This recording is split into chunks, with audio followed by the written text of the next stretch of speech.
মানুষগুলো বিক্ষিপ্ত পতঙ্গের ন্যায় হয়ে যাবে।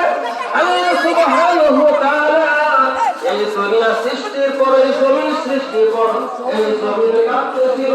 আল্লাহ সুবহানাহু ওয়া তাআলা ইচ্ছা করার জন্য পাহাড় সৃষ্টি করলেন। পাহাড়কে প্যারাক স্বরূপে দুনিয়ার বুকে ফিট করে দিলেন।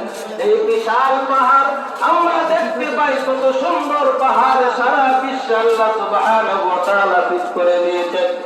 এই কঠিন মুহূর্তে সেই বিভীষিকাময় এই বিশাল পাহাড়গুলোর কি অবস্থা হবে? কোরআনকে যদি আমরা জিজ্ঞেস করি, কোরআন বলবে ওয়াতাকুনুল জিবালু কালআইনিল মাউকুর।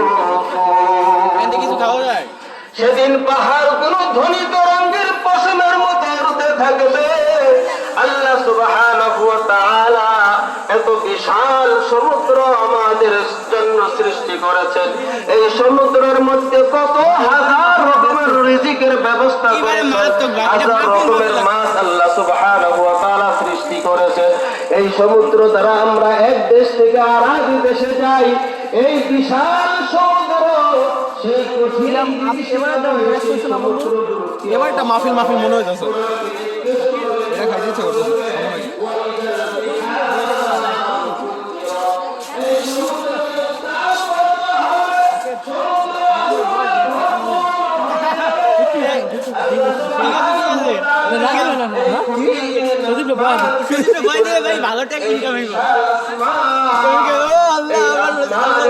কঠিন মুহূর্তে কি অবস্থা হবে?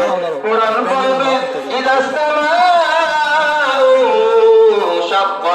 এই আসমান বিদীর্ণ হয়ে যাবে, টুকরো টুকরো হয়ে যাবে। আল্লাহ সুবহানাহু ওয়া তাআলা আমাদের কল্যাণের জন্য, আমাদের জন্য সূর্য সৃষ্টি করেছেন। এই বিশাল সূর্য, সেই কঠিন মুহূর্তে সূর্যের কি হবে সেটা আল্লাহ সুবহানাহু ওয়া তাআলা বলে দিয়েছেন। আল্লাহ বলেন